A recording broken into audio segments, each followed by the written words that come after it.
Hi guys, so a slightly different one for today, and it's a bit more of a ranty one, almost a blog, I guess, and it's basically a start off with the story. So recently I picked up this game. So this is Assassin's Creed Revelations, and you'll see if I sort of maybe move a little, maybe if I get it a bit closer to the camera, you'll see at the bottom there. This is a sealed game, so this is a factory sealed game, and I found it in the charity shop, and I found it in the charity shop for £1. And as a bit of a kind of buyer and seller, I thought, well, that's got to be at least worth £1. So I picked it up.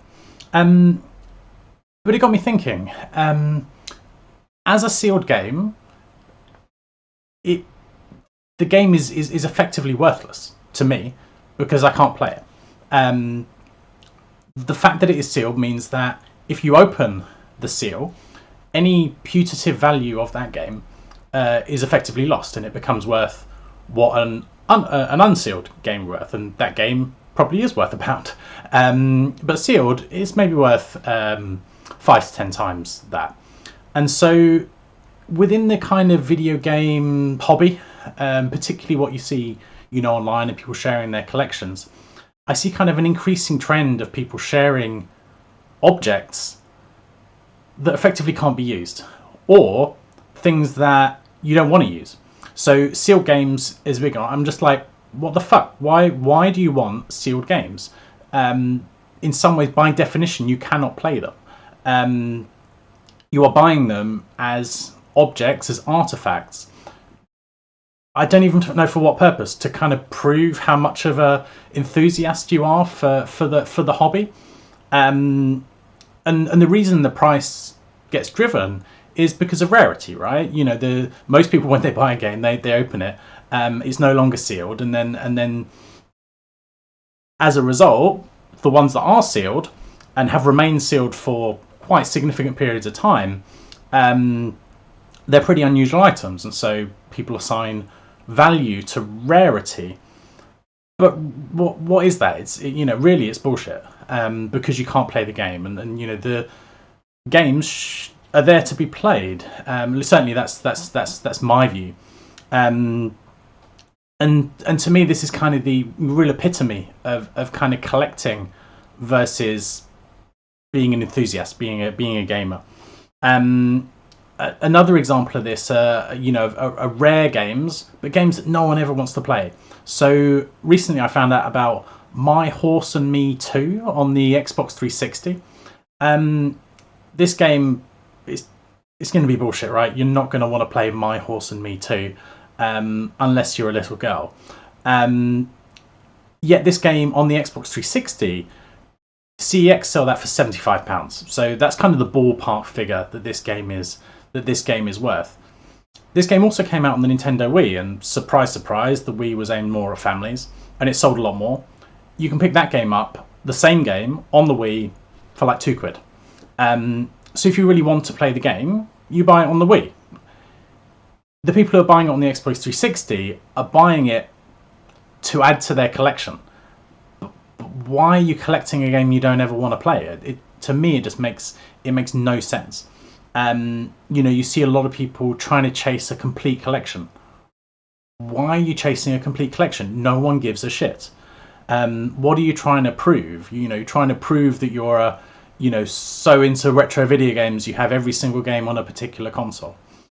I can't see any reason why you would want to do that. Buy the games that you enjoy, that you love, that you want to play, or you want to, share with other people, you want your kids to play, whatever it might be. I've got things like Disney princess games. I can care about those games, but actually my 4-year-old daughter, she might enjoy those. And that's absolutely fine.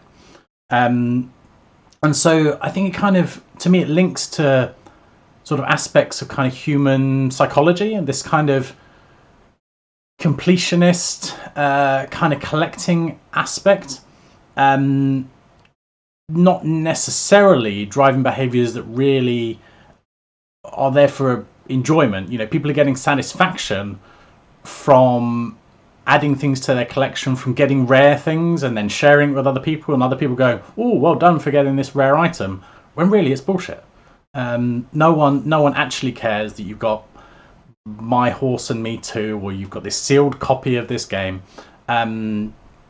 because you're just not going to play it, when really the hobby should be for enthusiasts and about playing games.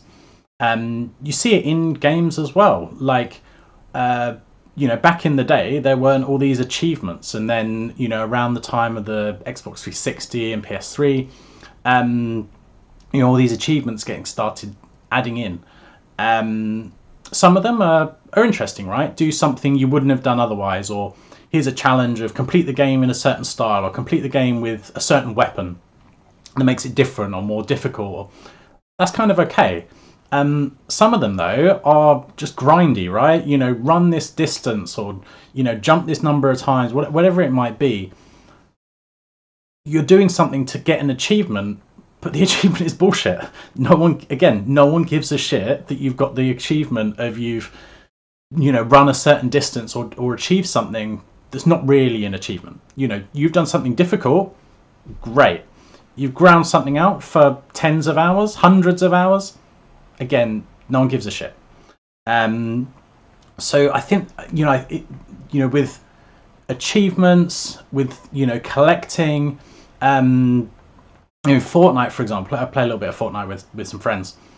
Same sort of thing. Quests. Go and do this thing, and it's just tapping into a certain piece of kind of human psychology to want to go do those things, even though achieving that thing is almost completely meaningless. And in Fortnite, it's maybe go and get this different skin. Like, again, no one gives a shit what skin you've got on your character. And so these kind of points bring me to a slightly kind of wider question, and it's why are you in this hobby? What is it about playing or collecting current or old video games? What is it that you really enjoy? And so, firstly, hopefully, a big chunk of people, especially those people that would watch me making a video, hopefully you are enthusiasts who want to play video games. And you don't need a massive collection to be a gamer. If you've got a CRT TV that you've picked up for free, you've got an old console and you've hooked it up over RF, couldn't care less. You're a gamer. Doesn't matter if you're playing in not the most optimal way. You haven't got RGB SCART running to your CRT or your PVM even. Again, it's kind of elitism. I'm so into video games. I've got this $1,000 PVM. Again, no one cares. But you may really enjoy that PVM. Great, but do it for you. Don't do it for for other people, or to because people you think are judging you. No one's judging you. Do what makes sense for your situation. So there's good chunk of enthusiasts. Great, all for that. Then there's this collector side, and I think many people are enthusiasts come collectors. And again, I have no concerns about that. I'm kind of a collector. I tend to collect hardware more than software, I say. So I've got quite a collection of controllers. But the reason for collecting controllers is because different controllers give you different experiences. So on like the PlayStation, I've got a Jog-Con, I've got a Neg-Con, I've got a analog joystick, the kind of big 2 flight stick controller for the PlayStation. I've got Saturn twin sticks, I've got a Steel Battalion controller. I've bought those and I've spent money because I want to gain those experiences, and I like having these things. I like having them as items. And some people will like having games as items. They might like to have them on a shelf and display their collection, which is fine. And condition makes a difference there. But again, it doesn't have to be a sealed game for you to be able to display that. And no one gives a shit if you've got a game that no one is interested in. And as adults, games for kids that are either in amazing condition or sealed, whatever it is, or really rare, again, no one cares. Some people, though, I think kind of swing a bit more into that collection space. The amassing of a collection, or getting rare items, or increasing the value of their collection drives them more than actually they've almost forgotten why they got into the hobby in the first place. When actually it should be all about playing games. Then the kind of almost next extreme is as those who are going more into having a collection as an investment. And those that are move much more towards investing, buying rare consoles, limited edition things, multiple copies of them, and just storing them away and waiting till their value increases. Basically, those people can fuck off. Fine, buy backups of things if you've got something you really love, and if you lost that, you've got a replacement for it. Again, no problem at all with that. But buying something purely to speculate on the price basically ruins it for everyone else. The same sort of thing has happened in the classic car market. So I used to have an old and pretty cheap Porsche. But what's happened in like the Porsche market is the absolute top tier cars have become, rather than enthusiasts buy them, investors have bought them. Oh yeah, we can buy that because we know that in like a year or two's time, it may have doubled in value. But then the enthusiast who goes, oh yeah, I would have really liked that car, they can no longer afford it. And so they go kind of a tier down. So rather than the really rare 911 or whatever, they've now gone a more standard 911. And then the person who maybe could just about afford that, but now the price has moved too far away, they move a rung down. And so the whole market shifts with what people can afford. And it's driven by the top kind of sucking the rarest, most valuable items kind of out of the market. So I had a Porsche 924, which I paid £1,500 for. I insured it on a classic car insurance policy. And so actually it was a pretty cheap runaround for me, despite being a classic sports car. Today, I wouldn't be able to buy any kind of classic Porsche for anywhere near that kind of money in the condition that I purchased it in. I ended up selling it for not very much at all because it ended up being kind of rusty and the clutch broke and all sorts of stuff like that. But at £1,500, you can take that loss. And I kind of see the same sort of thing happening in the video games market, that people are buying things as investments and kind of sucking them out of the pool of things that are available, and that obviously drives the price up. And the people it hurts are the enthusiasts. So the people who really want to have those particular items for enjoying them and using them, they can no longer do so, or they have to spend a lot more doing that, which means they have less money elsewhere to buy other things. To have other pieces in their collection. And so decisions have to be made on as to what you would like to add and how you spend your money. And so I think aspects of this ruin it for the majority.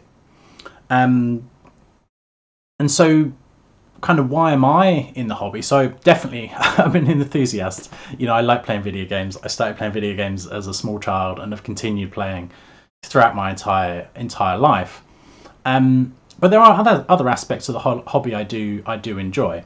I do enjoy the aspects of kind of getting a deal, searching for deals, finding things that are well priced, selling some things on, making a little bit of profit. But any profits I do make, I just feed back into the hobby. I buy other things that I will gain enjoyment from.